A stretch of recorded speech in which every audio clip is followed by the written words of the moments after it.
Magandang buhay mga bata! Tara, samahan ninyo akong matuto kasama si Teacher Aika, your online teacher.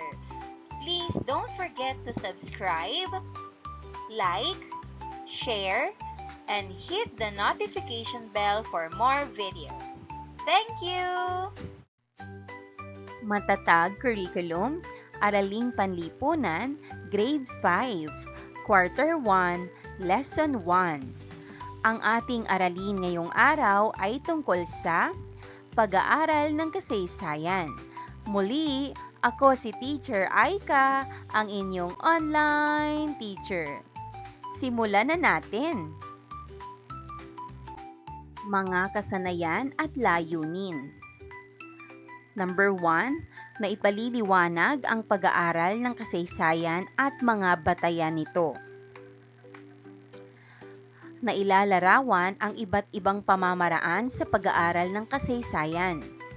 Nasusuri ang mga kinakailangang pananaw sa pag-aaral ng kasaysayan at nailalahad ang damdaming pagpapahalaga sa pamamaraan ng pag-aaral at pananaw sa kasaysayan.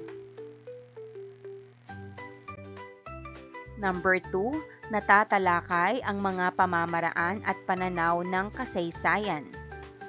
Natutukoy ang kahulugan ng kasaysayan, natatalakay ang konseptong pangkasaysayan, at nailalahad ang mga disiplinang panlipunan na may kaugnayan at batayan sa kasaysayan. Mga nilalaman. Pagbuo ng pangkasaysayang pananaw. Una, pag-aaral ng kasaysayan. Kahulugan, batayan at pamamaraan at pananaw.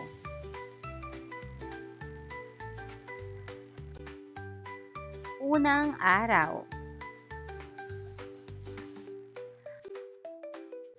Munting balik-aral. Gawain bilang isa. #MMK. Maaalala mo, kasaysayan. Anong say mo? Magkwento tayo.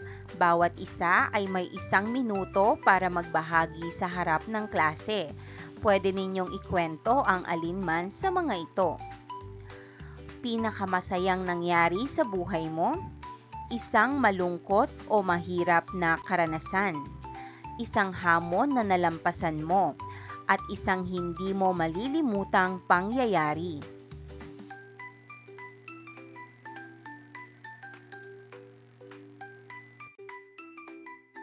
Gamit ang graphic organizer na makikita sa ibaba, magbahagi ng iyong ideya tungkol sa salitang kasaysayan.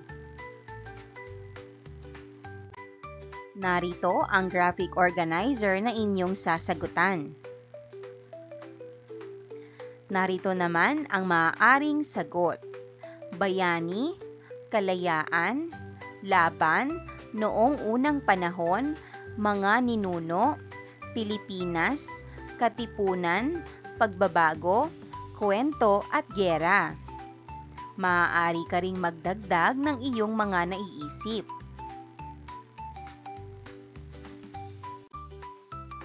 Paano makatutulong ang mga kaalaman at konsepto ng kasaysayan sa iyo bilang isang tao at mamamayan ng daigdig?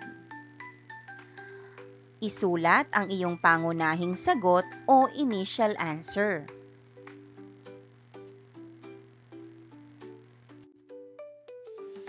Magmasid sa mga larawan na may kaugnayan sa ating naunang gawain. Maghanap ng kapareha at pag-usapan o sagutin ang mga sumusunod na katanungan. Narito ang mga larawan. Tingnang mabuti at pag-aralan. Paglaganap ng Kristyanismo. Pagwagayway ng watawat ng Pilipinas. Batang naapektuhan noong World War II. Estado ng gobyerno noong 2024.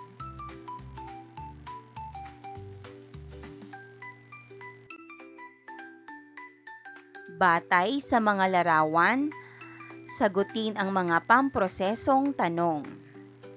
Una, ano-ano ang napapansin ninyo tungkol sa mga larawan? Pangalawa, bakit mahalaga ang mga pangyayaring ito?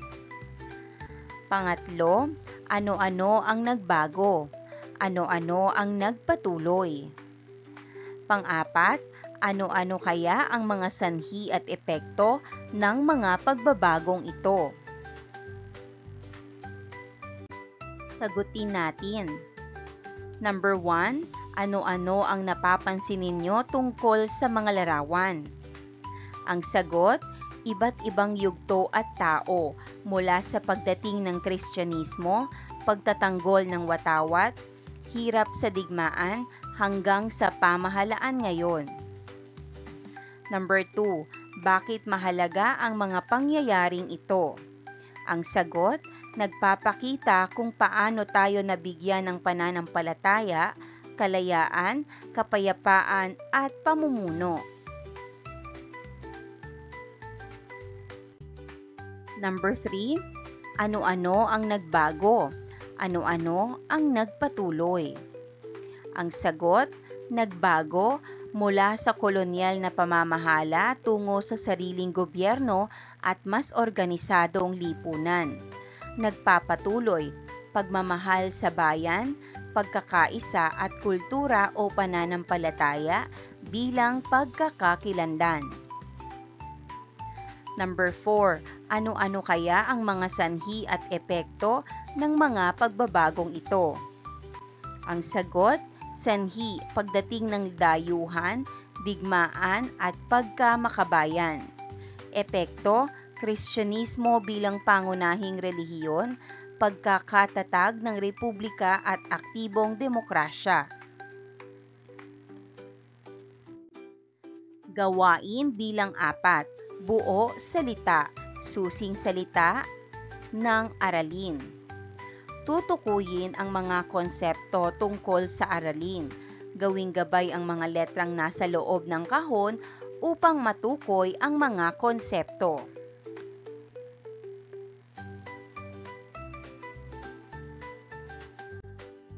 Number 1.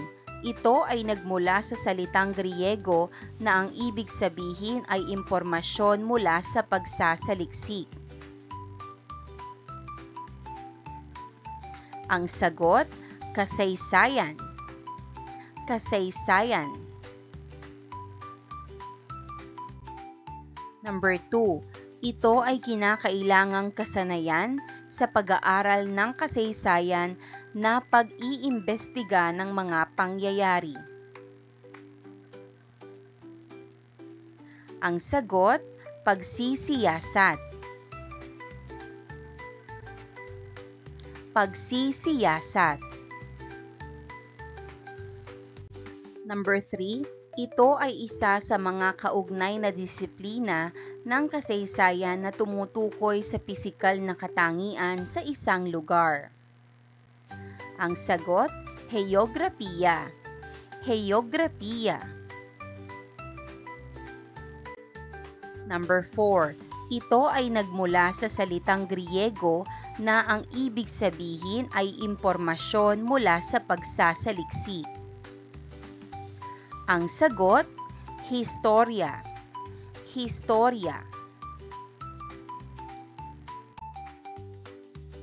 Sa kabila ng mga pagbabagong nagaganap sa modernong mundo, nananatiling mahalaga pa rin ang pag-aaral ng kasaysayan upang mapalawak at mapalalim ang kritikal na pag-iisip ng bawat individual.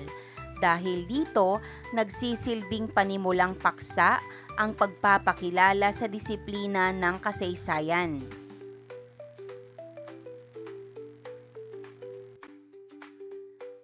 Nakatuon ang araling ito sa pagpapaliwanag ng mga konseptong pangkasaysayan, batayan ng kasaysayan, mga pamamaraan at pananaw pangkasaysayan, at halaga at suliranin sa pag-aaral ng kasaysayan. Ikalawang araw. Konsepto bilang isa Mga konseptong pangkasaysayan.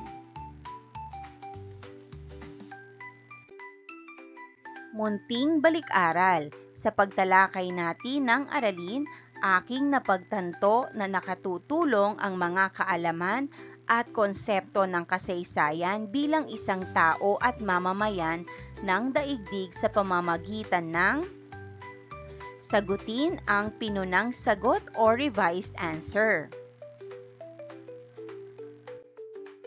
Talakayin natin ang pinagmulan ng salitang kasaysayan. Ano nga ba ito?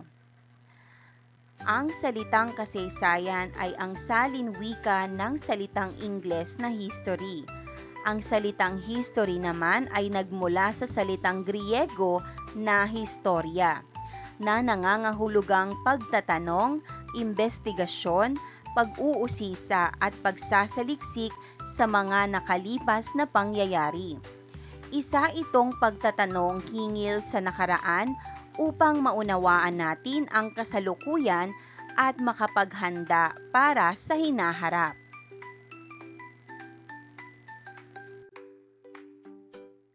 Ayon naman sa historiador na si Dr. Zeus Salazar, ang kasaysayan ay nagmula sa mga salitang saysay at salaysay. Ang saysay ay tumutukoy sa katuturan, kabuluhan at kahulugan, habang ang salaysay naman ang sining ng pagkukwento. Ayon sa kanya, ang kasaysayan ay salaysay hingil sa nakaraan na may saysay para sa sariling lipunan at kultura. Kahulugan ng kasaysayan. Ang kasaysayan ay isang makabuluhang salaysay tungkol sa nakaraan, sapagkat ang salitang ugat ng kasaysayan ay saysay. Binibigyan diin ito ang elemento ng pagiging makabuluhan. Kung tatanungin naman natin kung kanino dapat makabuluhan ang kasaysayan, kinakailangan nating tandaan na ang pagsasalaysay ay laging para sa isang tiyak na grupo.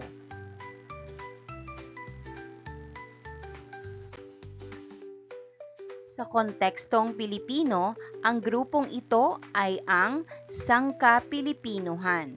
Dagdag pa, ang kasaysayan ay pagsasalaysay tungkol sa sarili natin o tungkol sa ating ugnayan sa ibang kabihasnan. Sa ganitong pagpapakahulugan, maaaring paksa ng kasaysayan ang sariling barangay, lalawigan o bansa.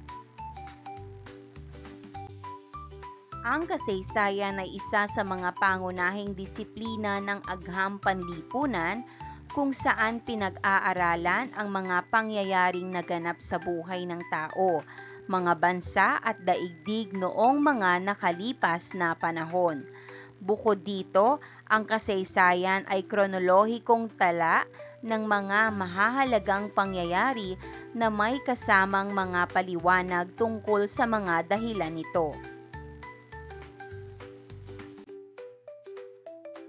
Ang kasaysayan ay hindi lamang isang simpleng talaan ng mga pangyayari sa nakaraan o listahan ng mga bayani at makasaysayang bayan.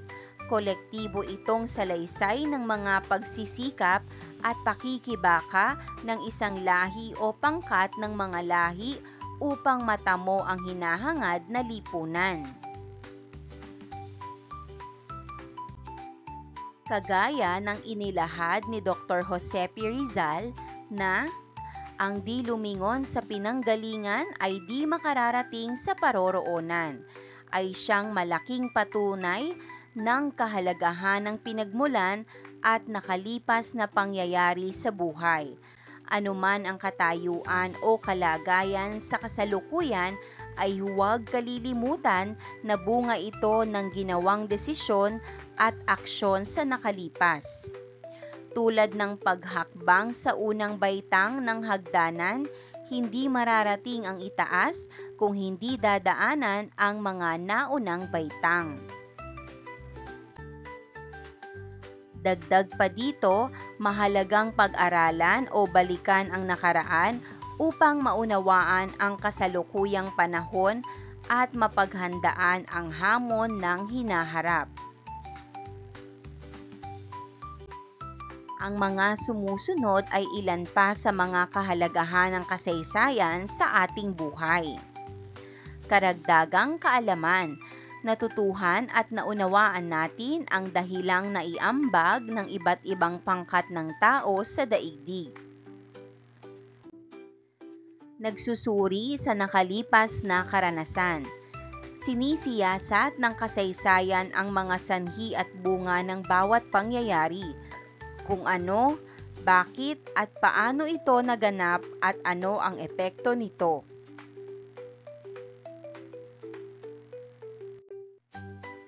Nagsisilbing daan ng pagkakaisa at pagtutulungan ng mga mamamayan. Ang mga pangyayaring naranasan ng mga tao sa isang pamunuan na nagdulot sa kanila ng pasakit at hirap ay nagiging gabay upang di na muling danasin ang ganoong karanasan. Sila ay nagkakaisa at nagtutulong-tulong upang baguhin ang sistema ng pamunuan, patakaran at batas na umiiral. Lumilinang ito ng iba't ibang kasanayan. Ang kasaysayan ay lumilinang ng mga kasanayang umunawa at magbigay kahulugan sa pagbasa ng teksto tulad ng lathalain o dokumento, sanaysay at iba pang babasahin. Naipapahayag nito ang maaaring mangyari sa hinaharap o darating na panahon. Ang kasaysayan ay naghahayag ng espekulasyon o maaaring maganap sa susunod na henerasyon. Ang mga pangyayari sa kasaysayan ay lubhang komplikado at kani-kaniyang natatanging katangian, kaya't hindi posible na masabi ang eksaktong susunod na pangyayari. Ito ay dahil sa kaisipan ng tao na siyang gumagawa ng kasaysayan ay nakatago sa atin. Kaya't mahirap malaman ang anumang planong mayroon siya. Gawain bilang 5, ugnay unawa, #ating ilapat at iugnay. Sa bahaging ito, ibabahagi ninyo ang inyong kahulugan o konsepto ng kasaysayan gamit ang talaan na ibinigay.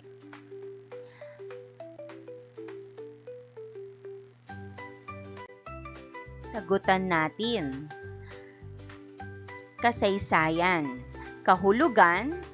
Ang kasaysayan ay kwento ng nakaraan. Naglalahad ito ng mga mahahalagang pangyayari. Pinagmula ng konsepto mula sa mga sinaunang tao at dokumento. Galing din sa mga alaala at ulat. Kahalagahan. Natututo tayo sa mga pagkakamali noon. Naiintindihan natin ang ating kultura.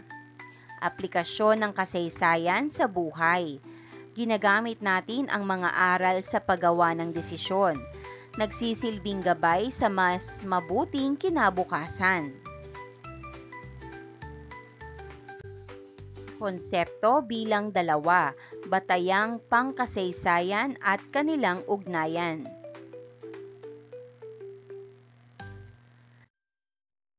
Ang pag-aaral ng kasaysayan gaya rin ng iba pang mga asignatura ay may koneksyon. Ang mga konsepto at mga aralin dito ay kakikitaan rin ng epekto at relatibo sa ibang asignatura o disiplina. Ang mga makikita sa ibaba ay ilan lamang sa mga disiplinang panlipunan, kaugnay sa kasaysayan.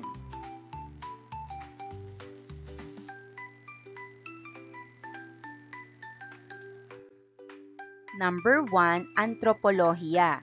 Ito ay ang pag-aaral ng pinagmulan at kaasalan ng tao at ang pag-unlad at pagkakaiba-iba ng mga lipunan, kultura, kaugalian at pang-araw-araw na gawain ng tao. Ang mga datos na nakukuha mula sa pag-aaral ay ginagamit sa pagbuo ng salaysay tungkol sa kasaysayan ng pinagmulan ng tao. Number 2, psikolohiya. Ito ay pag-aaral ng pag-iisip ng tao. Ito ang nagbibigay kahulugan sa pagbubuo sa personalidad tulad ng ugali at mga gawin ng tao. Sinusuri din ito ang disiplinang pagbabago o pag-iiba ng kilos ng tao batay sa mga pangyayari sa kanyang paligid. Number 3, sosyolohiya. Ito ang nagbibigay eksplanasyon o paliwanag ng relasyon ng tao sa kanyang pamilya, kanyang lipunan at sa institusyon at samahang kanyang kinabibilangan.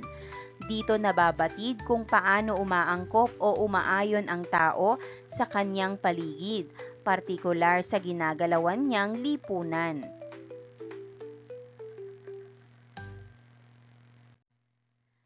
Number 4, heograpiya. Ito ang pag-aaral ng pisikal na katangian ng mundo. Nakabahagi dito ang pag-aaral ng anyong lupa at anyong tubig na matatagpuan sa isang tiyak na lokasyon.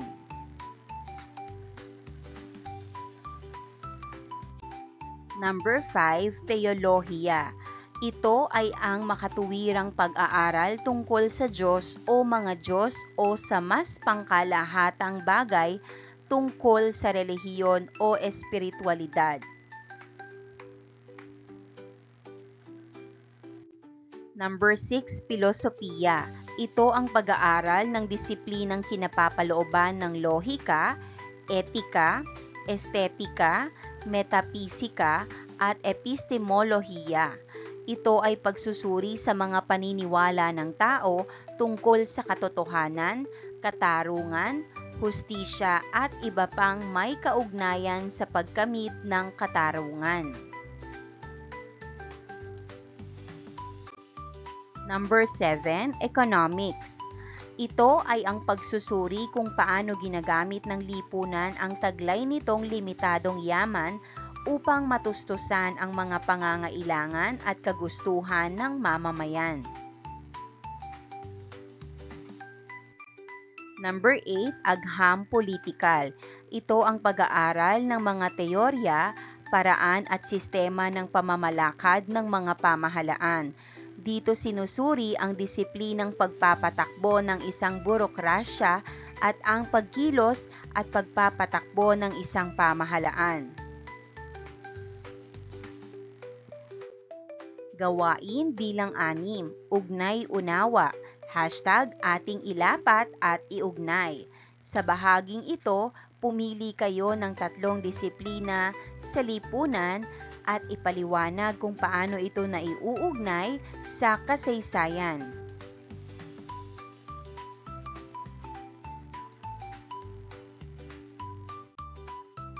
Sagutan natin.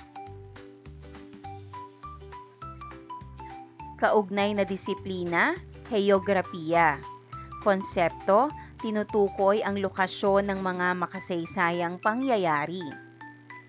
Kaugnay na disiplina, filosofiya. Konsepto, tinutulungan tayong unawain ang mga ideya at paniniwala ng tao noon. Kaugnay na disiplina, agham politika. Konsepto, sinusuri ang sistema ng pamahalaan at mga batas sa kasaysayan. Ugnay-unawa, #ating ilapat at iugnay. Magtatala kayo ng mga maaaring gawin sa pamamagitan ng pagtatapos sa mga pahayag upang maipakita ang inyong pag-unawa sa kasaysayan. Number 1, ang masusing pag-unawa sa antropolohiya o mga artifacts ay tungo sa pagtamo ng nalalaman sa kasaysayan ay mahalaga dahil nakikita natin kung paano nabuhay ang mga tao noon at kung paano nagbago ang ating kultura. Number 2, bilang isang mamamayang Pilipino, kailangan na ang kaalaman ko sa kasaysayan ay maiuugnay ko rin sa heograpiya at ekonomiya dahil naiintindihan ko kung paano nakaapekto ang lokasyon at kabuhayan sa ating kasaysayan. Number 3, bilang isang responsable at mapagmahal na Pilipino, ang pag-alam sa kasaysayan ay masasabi kong susi sa magandang pamamahala ng bansa dahil mas maganda at maayos na pamamahala ng ating bansa sa hinaharap. Konsepto bilang 3, pamamaraan at pananaw sa pag-aaral ng kasaysayan. Munting balik-aral. Sa pagtalakay namin ng aralin, aking napagtanto na nakatutulong ang mga kaalaman at konsepto ng kasaysayan bilang isang tao at mamamayan ng daigdig sa pamamagitan ng isulat ang iyong pinunang sagot o revised answer.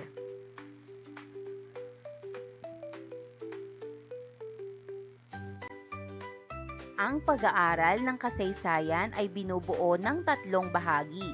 Una ay pagtatanong. Pangalawa, paghahanap at pagsusuri ng datos. At pangatlo, konklusyon. Upang mas maging makabuluhan ang pag-aaral ng kasaysayan, lalong-lalo na sa paghahanap at pagsusuri ng datos, kinakailangang matukoy ang mga pinagkukunan ng mga mahahalagang datos. Ito ay may 2 uri. Una, primaryang sanggunian. Pangalawa, sekundaryang sanggunian. Unahin nating talakayin ang primaryang sanggunian. Ito ay uri ng sanggunian na ang impormasyon ay galing sa mismong taong nakasaksi ng pangyayari.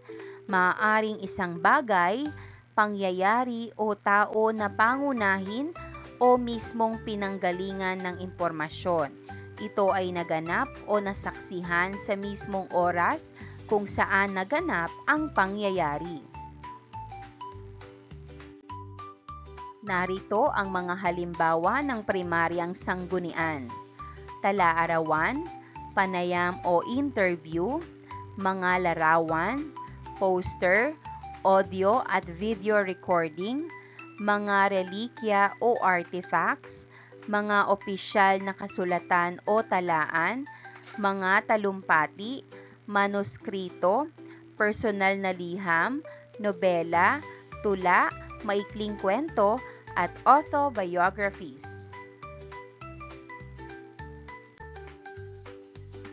Narito ang mga anyo at iba pang halimbawa ng primaryang sanggunian. Anyo, nakasulat. Halimbawa, dyaryo. Iba pang halimbawa, liham, talaan sa araw-araw at pahayagan. Pangalawa, pasalita. Halimbawa, tape ng talumpati. Iba pang halimbawa, transcript ng pagdinig sa korte o sa senado, interview, usapan sa telepono. Pangatlo, anyo, biswal. Halimbawa, litrato. Iba pang halimbawa, larawan, pampulitikang karikatura at mapa. Pang-apat, audio-visual. Halimbawa, pelikula. Iba pang halimbawa, dokumentaryo, video o video. Pang-5, anyo, digital. Halimbawa, email. Iba pang halimbawa, dyaryo, online blog, at sulat sa Facebook. At panghuli, anyo, kombinasyon ng mga ito. Halimbawa, talaang may larawan. Iba pang halimbawa, interview at transcript online video ng talumpati. Narito naman ang mga primaryang sanggunian sa kasaysayan. Una, ulat ukol sa kalakalan. Estadistika, datos sa ekonomiya. Pangalawa, census, bilang ng populasyon.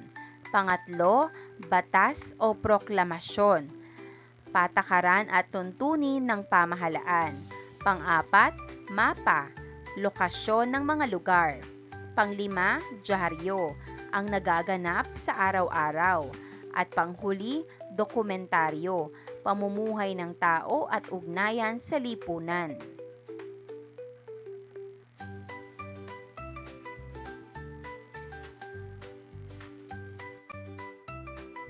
Ang primaryang sanggunian ay katibayan na may nangyari. Kung wala ito, hindi natin matitiyak na may naganap, saan, kailan ito naganap, kung ano ang nangyari at kung sino ang naroon.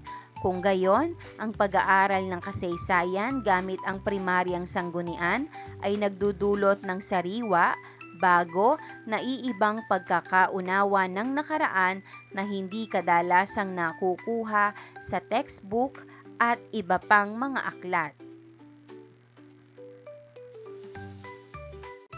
Pangalawa ay ang sekundaryang sanggunian. Ito ay uri ng sanggunian na ang mga impormasyong nakuha ay mula sa ibang tao o nagawa matapos maganap ang isang bagay o pangyayari. Ito ang tawag sa impormasyong galing sa iba, na nalaman lang natin dahil sa taong nakasaksi sa pangyayari. Ang ganitong uri ng impormasyon ay maaaring may kasama ng interpretasyon, komentaryo o pagsusuri. Mga halimbawa ng sekundaryang sanggunian: mga balita o komentaryo sa pahayagan, artikulo, mga sangguniang aklat, encyclopedia, internet, pelikula, panunuri o analisis. Pananaw sa kasaysayan. Kinakailangang magkaroon ng patnubay ang mga mamamayan sa kung kaninong pananaw ang pagtingin sa mga nangyari sa kasaysayan. Ang mga sumusunod ay mga katangian ng pagtanaw sa kasaysayan. Number 1, pangsilang pananaw. Ito ay ang pagkukwento ng kasaysayan ng Pilipinas ng isang dayuhan para sa kapakinabangan ng kapwa dayuhan. Number 2, pangkaming pananaw. Ito ay ang pagkukwento ng kasaysayan ng Pilipinas ng isang Pilipino para sa kapakinabangan ng dayuhan. Number 3, pantayong pananaw. Ito ay ang pagkukwento ng kasaysayan ng Pilipinas ng isang Pilipino para sa kapakinabangan ng kapwa Pilipino sa pamamagitan ng wika at kailangang Pilipino. Gawain bilang 7. Saang sanggunian dapat? #alamin at tukuyin. Tukuyin ng mga mag-aaral kung anong uri ng sanggunian ang mga sumusunod. Isulat ang primarya o sekundarya sa talaan bago ang bilang. Number 1, ang biografiya ni Dr. Jose Rizal. Number 2, ang video ng pagkakadeklara ng martial law. Number 3, ang mapa ng Pilipinas. Number 4, diksyonaryo, almanak at encyclopedia. Number 5, ang litratong nakunan noong EDSA Revolution. Number 6, sa eskwelahan, parating ginagamit ang mga textbooks para pag-aralan ang mga asignatura. Anong uri ng sanggunian ang textbook? Number 7, ang isang reporter ay nagbabalita ng nangyaring pagbaha sa Leyte. Ang nabalitaan natin sa reporter ay halimbawa ng patlang. Number 8, nabasa ko ang mga impormasyon sa pahayagan. Number 9, nakita ko ang buong pangyayari. Number 10, ako mismo ang nakaranas ng mga pangyayari. Primarya o sekundarya? Narito ang sagot. Number 1, sekundarya. Number 2, primarya. Number 3, primarya. Number 4, sekundarya. Number 5, primarya. Number 6, sekundarya. Number 7, sekundarya. Number 8, sekundarya. Number 9, primarya. At number 10, primarya. Ika-4 na araw. Munting balik-aral. Pagkatapos ng pagtalakay sa aralin, sa kabuuan, paano nakatutulong ang mga kaalaman at konsepto ng kasaysayan bilang isang tao at mamamayan ng daigdig? Isulat ang pinal na sagot o final answer.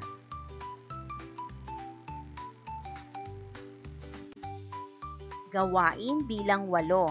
Buklat, mulat. #handang mamulat sa mga konseptong dapat.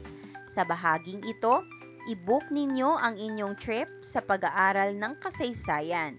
Isulat ninyo ang inyong naramdaman habang nag-aaral, ang mga konsepto o ideyang nakaantig sa inyong isipan at puso, at kung paano ninyo ito may uugnay sa inyong araw-araw na buhay.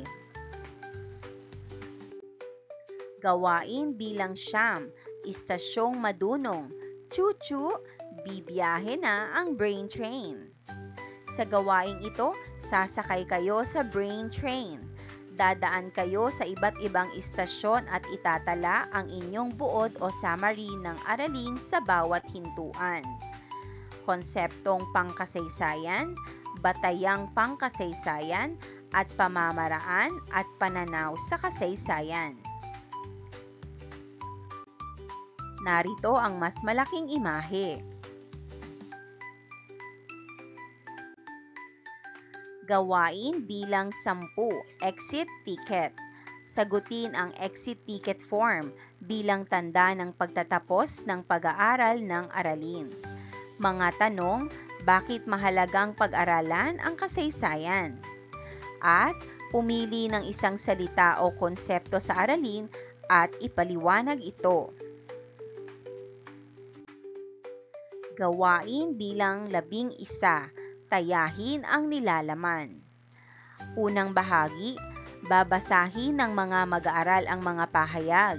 Lalagyan ng check kung tama at X naman kung mali ang pahayag. Gagawin ito sa sagutang papel. Number 1. Ang historya ay nagmula sa salitang Latin na historia na ang ibig sabihin ay tala. Ang sagot, X. Number 2. Ang salitang ugat ng kasaysayan ay saysay. Binibigyang diin nito ang elemento ng pagiging makabuluhan. Ang sagot, check. Number 3. Ang kasaysayan ay nagmula sa mga salitang saysay at salaysay. Ang sagot, check. Number 4. Ang kasaysayan ay hindi kinakailangang kronolohikal na tala. Ang sagot, X. Number 5. Ang pag-aaral ng kasaysayan ay mahalaga sa paglinang ng mga iba't ibang kasanayang pampagkatuto. Ang sagot, check.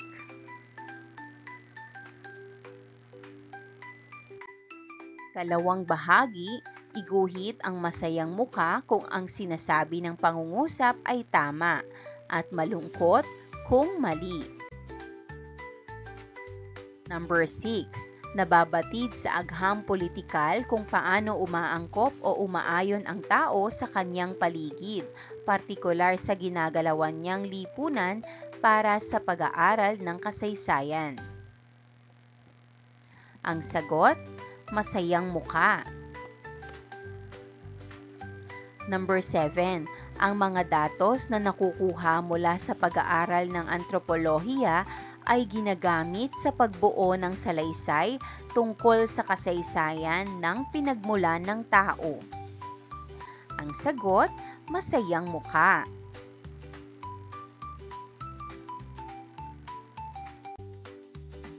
Number 8. Ang heograpiya ay hindi kinakailangan sa pag-aaral ng kasaysayan. Ang sagot, sad face o malungkot na muka. Number 9. Makatuwirang iugnay ang kasaysayan sa pag-aaral ng teolohiya. Ang sagot, masayang muka. Number 10. Sinusuri ang disiplinang psikolohikal ang pagbabago o pag-iiba ng kilos ng tao batay sa mga pangyayari sa kanyang paligid. Ang sagot, masayang muka.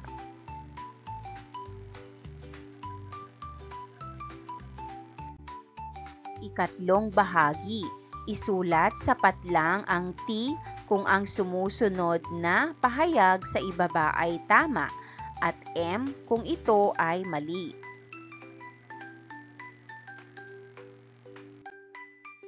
Number 11, bago makabuo ng konklusyon, kinakailangang matukoy ang katanungan at makakalap ng datos ang isang mag-aaral.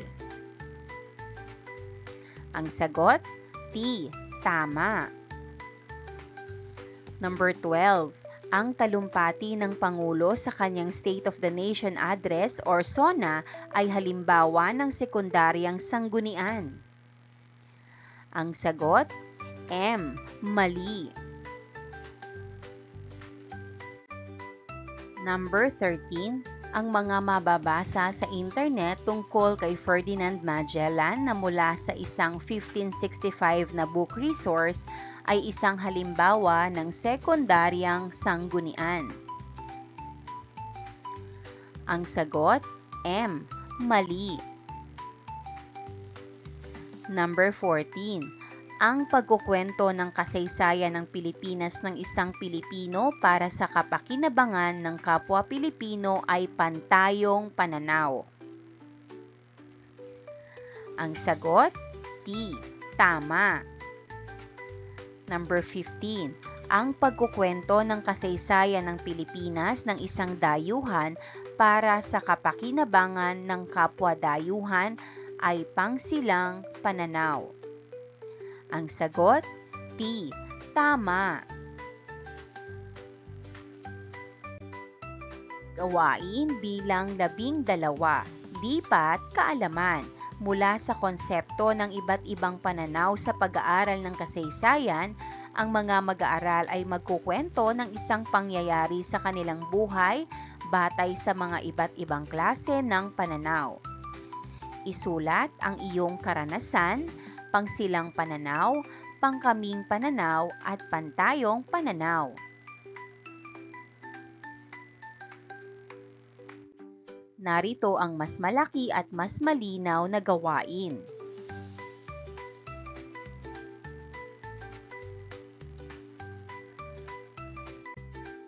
Para sa ating rubric para sa gawaing lipat kaalaman, mga pamantayan, nilalaman, kaayusan at kalinisan, organisasyon ng mga ideya, pagkakaugnay ng mga pangungusap at takdang oras. 3 puntos ang pinakamahusay, 1 puntos naman ay kailangan pang magsanay. Gawain bilang 13, journal ng karunungan. Itatala at sasabihin ninyo ang inyong sagot sa mahalagang tanong bilang paglalahat ng ating aralin.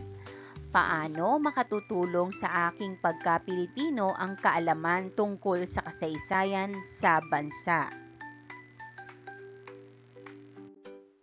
Maraming salamat sa panonood. Huwag kalimutang i-like at mag-subscribe para sa higit pang educational content. I-click ang bell icon para ma-update ka sa ating mga bagong video. Salamat!